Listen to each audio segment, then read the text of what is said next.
Anne-Marie, our online support community for later in life lesbians is about to have a major upgrade. So, do you want to tell the nice people what's going on, or is it still a secret? Oh, we are so ready to share this great news. I'll be happy to do the honors. We have found a new home online inside of a platform called Mighty Networks. We've created a space where we can build community, offer group support meetings, host workshops, offer courses, share resources, offer live events, and it's all in one place, which is so convenient for you and convenient for us. Think of it as your online neighborhood drop-in center for us later in life lesbians. Well, that sounds fantastic. But wait a sec. Is this just for women who are coming out or who are in the messy middle? That's such a great question. This space will be for all later in life lesbians, no matter what stage you're in, from curious and questioning to navigating the messy middle to being fully out. When you subscribe, you get access to all kinds of support, no matter what stage you're in. Amazing. So, what are you calling this later in life lesbian drop-in center? How can we find it? We are named Authentically Us, and we're officially launching on February 10th. But you're free to check it out and sign up now at AnneMarieZanzal.com. Okay, well, we'll drop that address in the show notes. That's www.AnneMarieZanzal.com. And hey, I'll see you inside of Authentically Us. I can't wait. Me neither.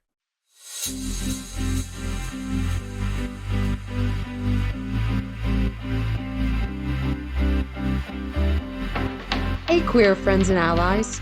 Welcome to Season 6 of Coming Out and Beyond, LGBTQIA Stories. Here's your host, Anne-Marie Zanzal. Hi, this is Anne-Marie Zanzal, and welcome back to another episode of Coming Out and Beyond. Joining me today is the lovely... Hey, it's Barbara Rowlandson. How you doing today, Anne-Marie?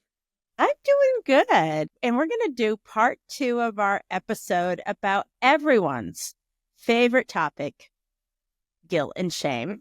Oh, goody. Don't turn off.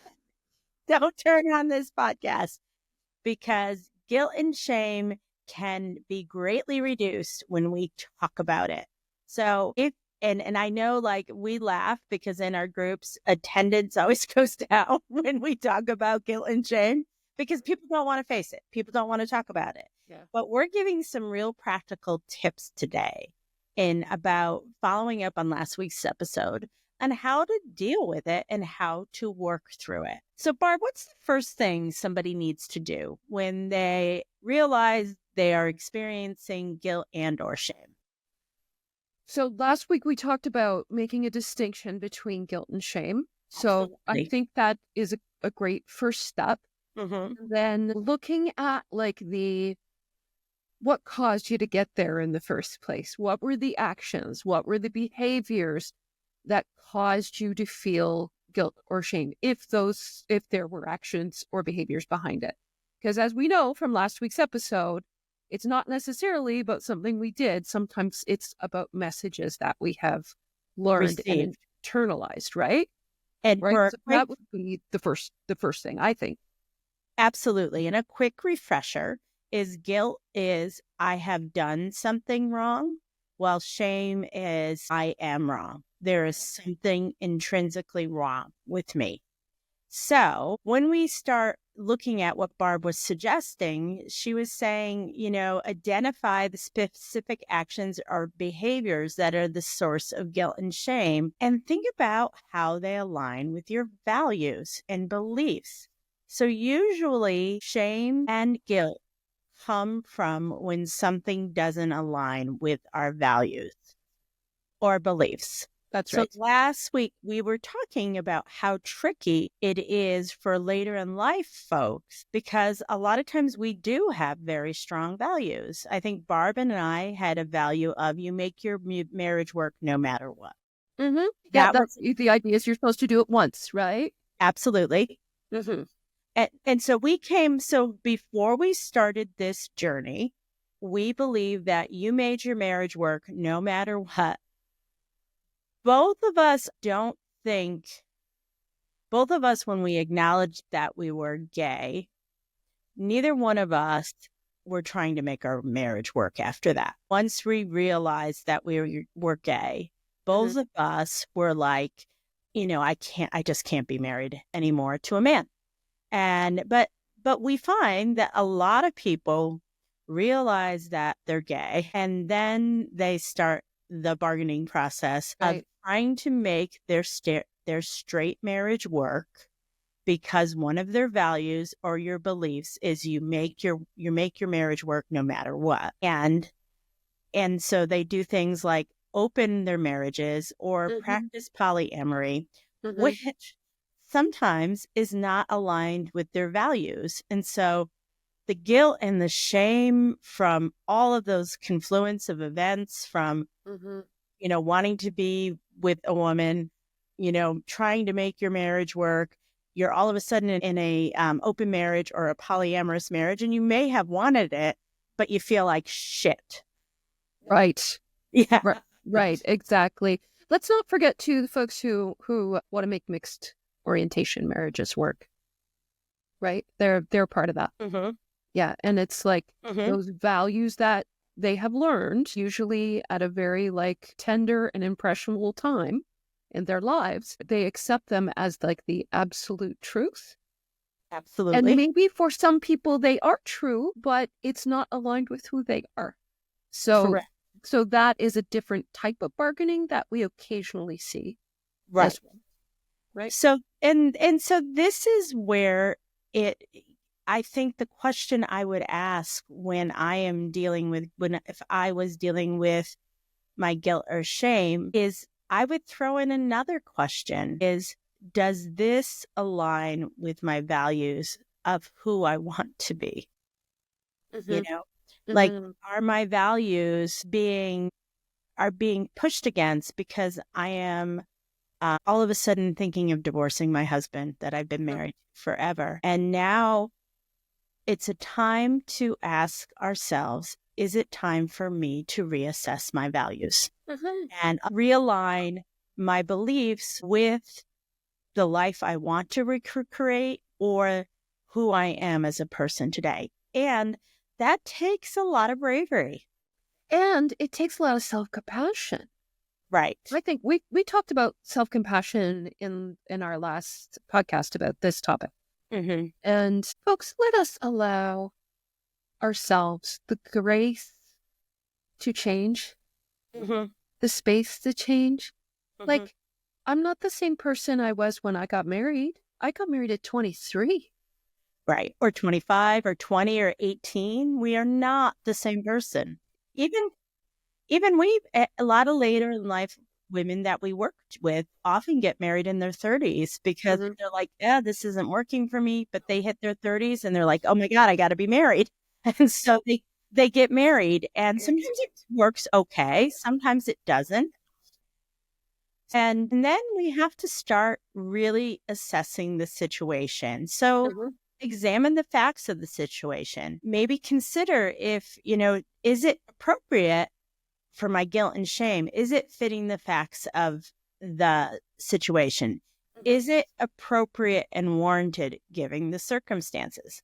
Now, again, this gets really tricky for our later in life community. So I'm thinking about open marriage in specific. A lot of times husband and wives talk about it. Like they really talk about opening up their marriage. And sometimes the husband doesn't participate. So basically it's sort of permission for the wife to have a girlfriend.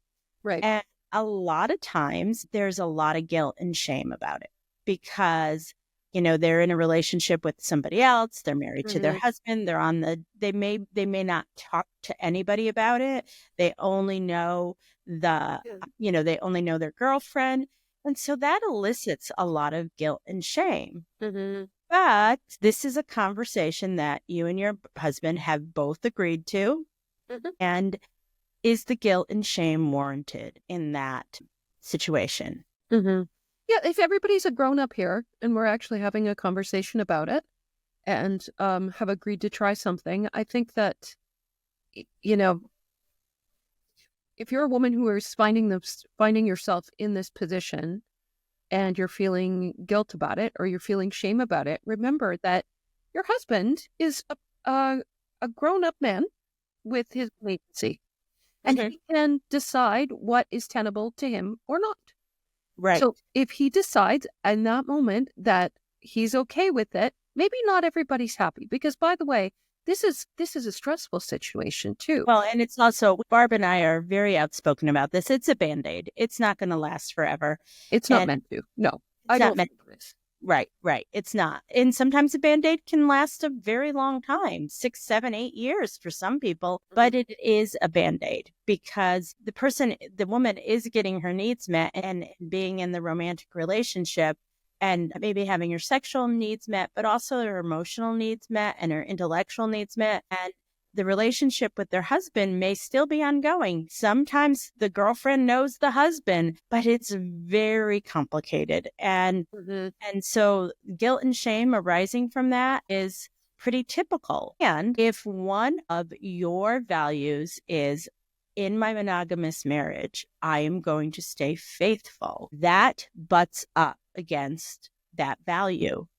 So this is a time where you have to really work through that value so that you're not beating yourself up for having a relationship that has been agreed upon by you and your husband, and so that you can at least enjoy the relationship without all the guilt and shame that a lot of people. I know for my own self, even though my husband and I were separated when I met my now wife and I was in relationship with her, I felt a tremendous amount of guilt and shame. Tremendous. It was overwhelming because I had not done any work on my values. A lot of my values were still the same. They had to be realigned. And I just, it was a very joyful time in my life, but it would have been even more joyful if I wasn't walking around with the backpack of guilt and shame on my shoulder. Sure. Let me ask you this question of curiosity, Anne-Marie. There's this thinking that values are things that are formed earlier on in our lives and they very rarely change. I personally feel like values can change, but are more like things that we accumulate values over time. We learn to adopt new values as we grow and change as people. And I think that's pretty normal, but the shedding of old values seems to be a lot harder than adopting a new value. I would agree with you that because our values are often core. They're things that we were taught or absorbed when we were very young. Sometimes our values were given to us and we just took them because, that's what our family and our community was doing. And sometimes we were just conditioned by, our community to pick up certain values. And so, I believe that as I have grown and changed over the years, my values have shifted, something that I would have never been okay with before, like talking about open marriage very openly. Much more my value is that how my value shifted is I have no judgment around that because I see so many people participate in things like that. And I have no judgment. That is free for you. I mean, it may sound like we have a little judgment when we say it's a Band-Aid, but it's actually us just saying what we have seen. That it's a Band-Aid approach. It's not something that we're not judging. It's just that we find that it's often a temporary situation. That's just a fact. I think there's a big difference between having an open marriage or being in a polyamorous relationship and both coming to it with that mindset and agreement and values around that. There's a difference between that and changing the status of your monogamous relationship in reference to a third person, right? If we're changing from monogamy to polyamory or to open relationship, I think is a lot harder. Don't you agree? I think that's where the difference comes in. It's not that you're right. It's not that we have judgment about it, because we absolutely don't. Live and let live. YOLO, people. But when you are changing from your monogamous relationship to make it something else, I mean, there's probably a reason why you were monogamous in the first place. Absolutely. Right. Right. I mean, oftentimes monogamy is a value of religion too. So, and so if you've come from a very religious background, often monogamy and being married to one person forever is a value that you have been given, but also one that you may really, really strongly believe in. That's why I find that the women that we work with tend to, not everybody, but tend to pair up and be monogamous again with their lesbian partner. Our women, the women we work with, are not polyamorous, very rare. I mean, sometimes people have fun and sleep around a little bit, but most of our folks that we work with are looking for a committed relationship in the same vein that they had with their spouse. So that value may not go away. It just switches from, that value doesn't go away. But people have to allow themselves to be in a relationship with a woman because they've been acculturated that they should be with a man. Yeah, that's right. So I think we're on step number 3. Yeah. Step number 3 here, just like checking back to see where we've landed in this conversation. So, okay, step number 3 of dispelling guilt and shame. So that would be considering your potential consequences of your actions. I think this is specifically in reference to guilt, examining whether it's justified and if your actions have caused harm or violated your values and morals. And I'm going to argue back. It's about shame too, because a lot of times we feel shame about something that we are experiencing. So, for example, let's use the example of shame and divorce and children, because a lot of women have shame when they get divorced about how is this going to affect my children? What is going to happen to them? I'm sorry, I have a tickle in my throat tonight. So they're thinking about all of those things, and they experience a lot of shame about what kind of mother am I? What's the famous words? I am destroying my family. I am blowing up. Blowing up our family is the number one thing that we hear continuously. I am blowing up my family. So then that's when you have to consider the possible consequences of your action. Are you blowing up your family? Well, reframe. Yes. Blowing up your family? Or are you changing your family? Absolutely. And so it's like really like it in times where you feel really distressed about something that is going on in your life and you are beating yourself with a wet noodle, that is a time when we have to step back and say, okay, is this belief, is this guilt and shame, is this something that I should be carrying about this? Should I be carrying this guilt and shame about changing my family? Now, most likely, as women, we've been acculturated that we put our family first. We stay no matter what. We try to make our marriages work no matter what. That is the message we have received continuously. But just because we've received those messages doesn't mean they're right. Yeah, a lot of times these are messages that we never even thought to question when we signed up to get married in the first place. We just took it as true. And for our generation, and maybe younger generations too. No, it's still going on strong today, Barb. Right. We've had plenty of young women that are like women that are like 20, 30 years younger than me. Yeah. And they especially those who have been brought up in the church with church values, they have those values. They do. And when you go on TikTok, you can see the values, like some of the values, in the straight world that you and I would have completely been comfortable with years ago. But now, since we've had such a reframe and our lens has changed so much, we just roll our eyes. Yeah. Yeah, absolutely.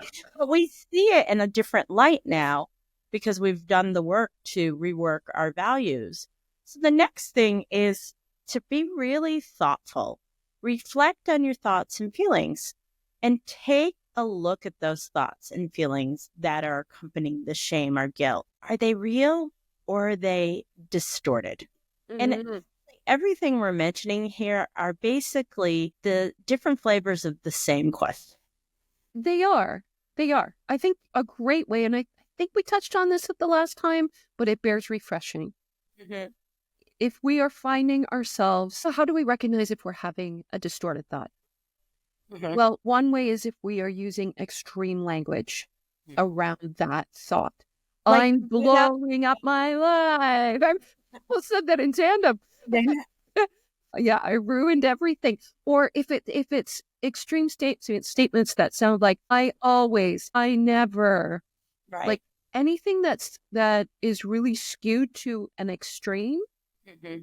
I'm never enough, or I'm too much. That's another one. If it's extreme, it probably might be a statement. Yeah, it may not be true. It may not be true. I had a discovery call with somebody today, and they said that exact thing. I was never enough for my girlfriend. I was never enough for my husband. And it breaks my heart because, of course, she's enough. Yeah. You know, of course, she's enough. But she does not see it that way because there is so much shame involved in what's going on currently in her life. So really become aware of your feelings. And instead of just accepting them, that was the biggest moment for me when my dealing with shame changed. When one, I could recognize it. We talked about recognize it in our bodies last week. 2, I knew it was guilt or shame. And then 3, saying, okay, why is this coming up for me? I didn't automatically accept the guilt and shame, you know? And I feel like I have shame feelings around things that are like really weird sometimes. And like, for example, sometimes putting myself out there on social media, which you guys, if you follow me, you know, I do it all the time. But there will be times I'm like, you know, and that is that shame feeling, which is old and tired, but it's still deep inside of me. And so sometimes I don't have time to reflect on it. But, you know, it's important to say, why am I feeling shame? Putting something up on social media that I've talked about a million times is there's shameful about that. So why am I feeling shame? I'm going to say most of the time, even though people identify the feeling as guilt, I would say most of the time it's shame. Do you feel like those feelings come up? You're talking about putting things up on social media when you are expressing like a vulnerable side of yourself online? Yes. And it also when I get pushback from people, because I like I like everything to be copacetic. I like things to be peaceful. And so if I make a decision and then people push back on me, my shame level goes up.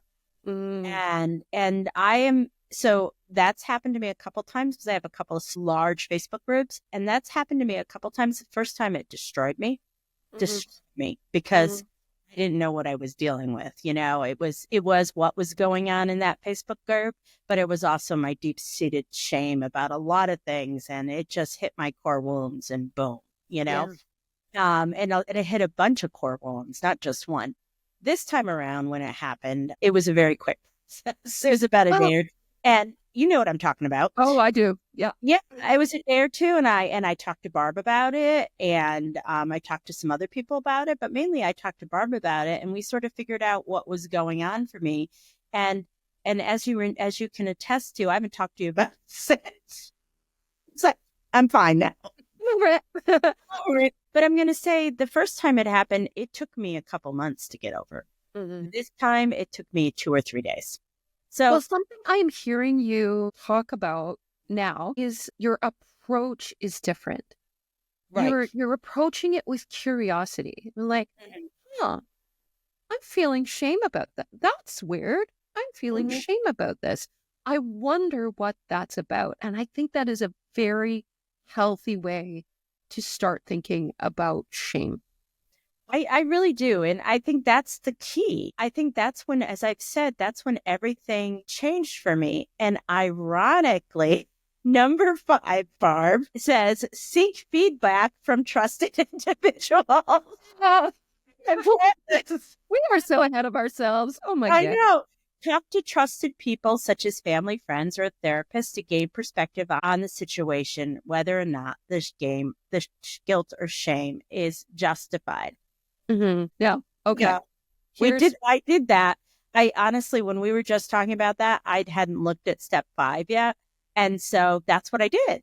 I went and I talked to Barb's trusted friend, my wife's trusted friend. There's other people that are trusted friends. I went and talked to them about it, and they helped me process it. So, and I also have a therapist. So if I didn't have somebody that I was comfortable talking about this stuff to, I could call my therapist and make an appointment. I see her once a month, but I could have done that.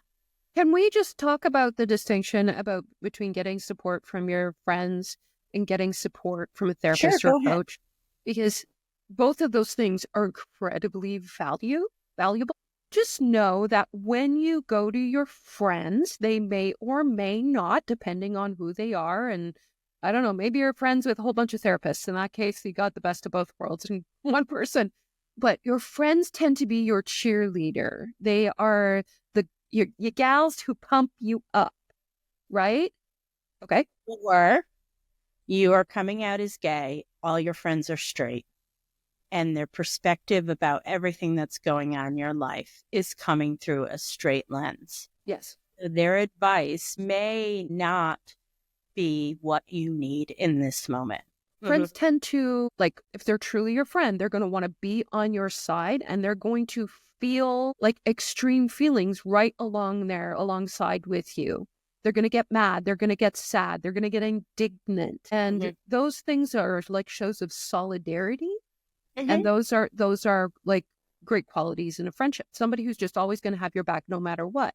Whereas when you work with a therapist or coach who is qualified to do this kind of work, this is where I think they provide an opportunity that is like an invitation to step in for a deeper and further examination of the causes behind the guilt and behind the shame. They're going to be on your side, but they're more impartial. They're at an arm's length.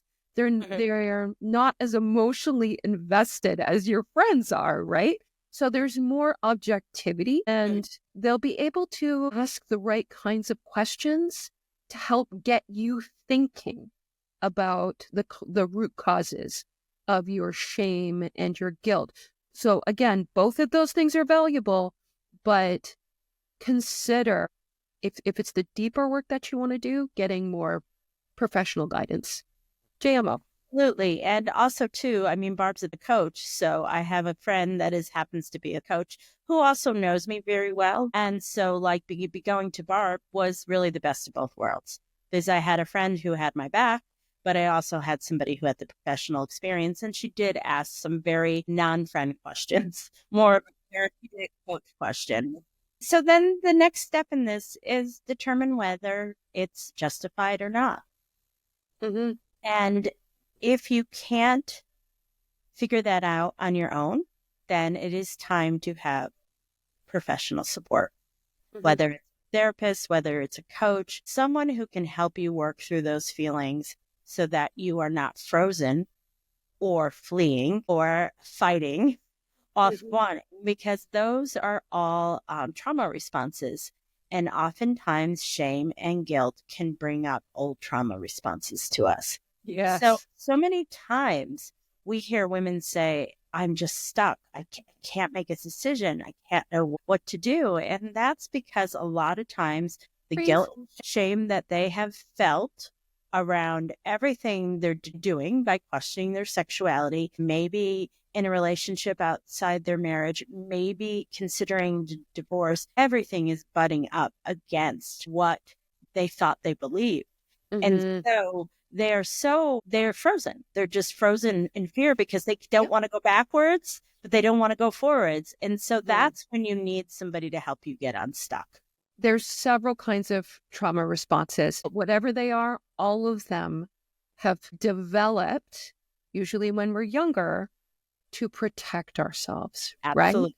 Right? And if we are not taught another way, we're just going to go back to those old patterns of self-protection. And what do we need more in this world? Like safety is right at the bottom of the hierarchy of needs pyramid, right? Like we need to be safe. Right. So we develop them. There doesn't mean they're healthy.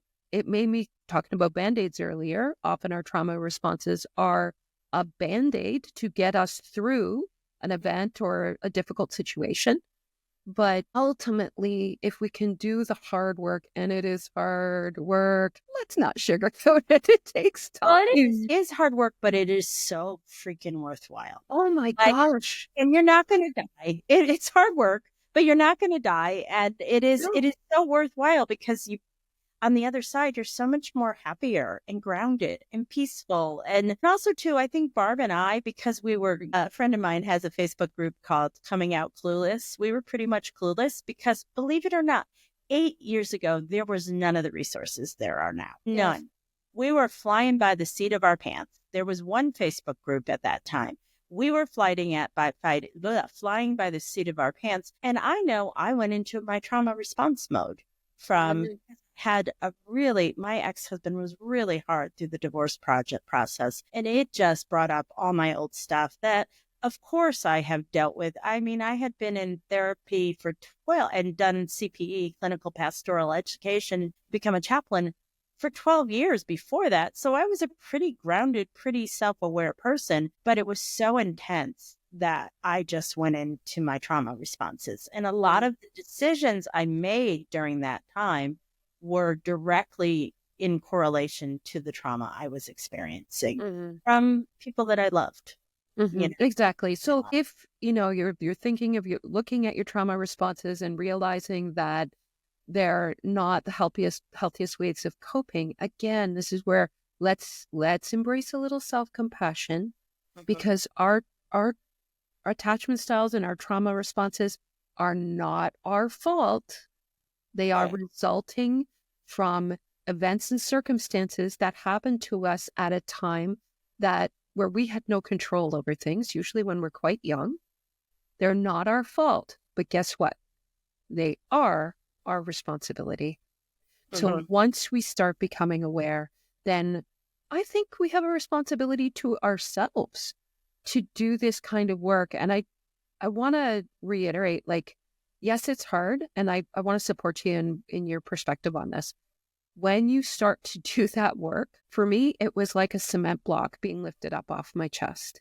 And I probably became the most annoying friend in the world because it's all I talked about because it was such a revelation to me.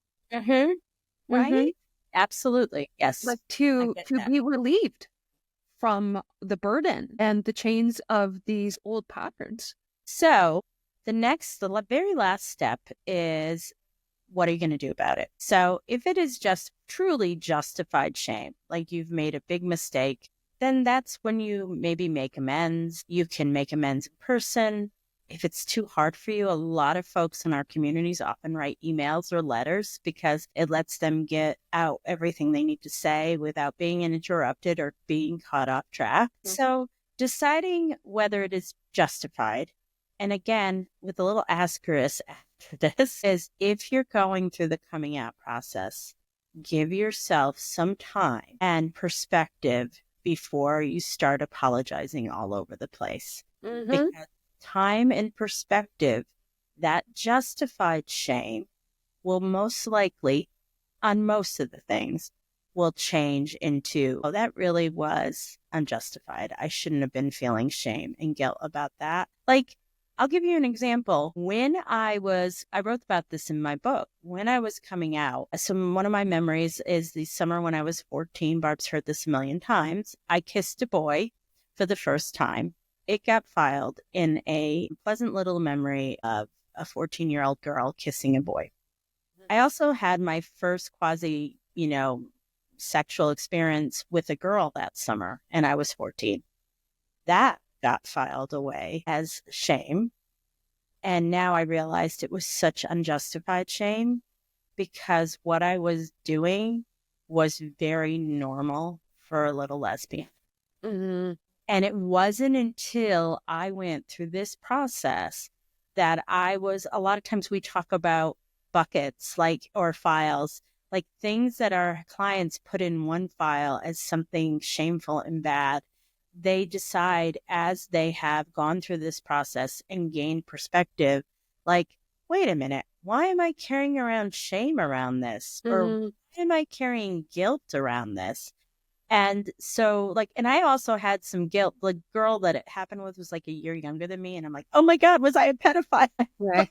It was so effed up. You know what I mean? So there was a lot of guilt and shame. And so, trying to gain perspective. So when you're going through this process, even the stuff you're going right through right now, I am going to tell you, you may feel very differently around this. And, Barbara has witnessed this so many times. People come back to me and say, you were so right about this, but I was so pissed off of you when you said that. And it's okay. I can take your anger. But the thing is that just like give yourself some time. Just give yourself some time. Yes. And then if it is like, if you come up to the idea that it is unjustified, there are ways you can do that. And some of the suggestions is using DBT. So it says talking about taking an opposite action to regulate the emotion. So future therapist Barb, what does that mean? Well, I would say that, for example, like you just gave the example, if you want to apologize, instead of just rushing to apologize, take a moment to think about why you would be justified. Right. In the thoughts and feelings and actions that you've done. So it's almost like, look, we are so much kinder to the people outside of ourselves, the people in our world who we care about. We are so, I'll never forget the one time I used to go for a lot of long walks with my best friend before I moved. And I was really down on myself one day. And I was talking smack about myself so badly. And she went, hey, don't talk about my best friend that way. And I remember being like it was a revelation. I will never forget that. So that is a really great strategy to think about. It's like, okay, if it were my best friend who were sitting in front of me about herself, and she was saying the same things about herself as I am saying about myself, how would I respond to her? And chances are you would do it with way more compassion. So we are finished with this part of talking about guilt and shame. You're done. Yay, you can go free. We have an amazing download for you on guilt and shame that we're going to attach to this episode, and it was attached to last episode. So it is a download which helps you process your guilt and shame using basically the same method that we've just talked all about, so that you have a tool to be able to process this on your own for now, and then maybe seeking support if it becomes too overwhelming for you. So we're really grateful that you were here with us today. Thank you so much. Thank you so much. Remember, if you're going through it, you're not alone. You're not the only woman in the world who has experienced this before. Reach out. Like, there's so many ways to contact us. I don't even know. Absolutely. We're all over the place. You're sick of seeing us sometimes. You are definitely not alone. And find your community, people who will see you and understand you. And remember what Brene Brown says about shame, right? Find your people who will help you dose that shame with empathy, because it cannot survive with empathy. Right? Yes. Put your shame in a petri dish and douse it with empathy, and it will break up and be destroyed. That's so right. we are the shame destroyers. We are the warriors against shame and guilt. As women, we have experienced our way more than our fair share of it, and we really want to help other people not to have that experience. So have a wonderful week. We will see you next Friday. Bye-bye. Ciao. You've been listening to Coming Out and Beyond, LGBTQIA+ stories with Anne-Marie Zanzal. New episodes of the Coming Out and Beyond podcast drop every other Friday. You can tune in at Apple Podcasts, Spotify, Google Podcasts, and at annemariezanzal.com. Be sure to hit subscribe when tuning in so you never miss an episode. And for more resources, articles, videos, and a free downloadable guide for coming out later in life, visit AnneMarieZanzal.com.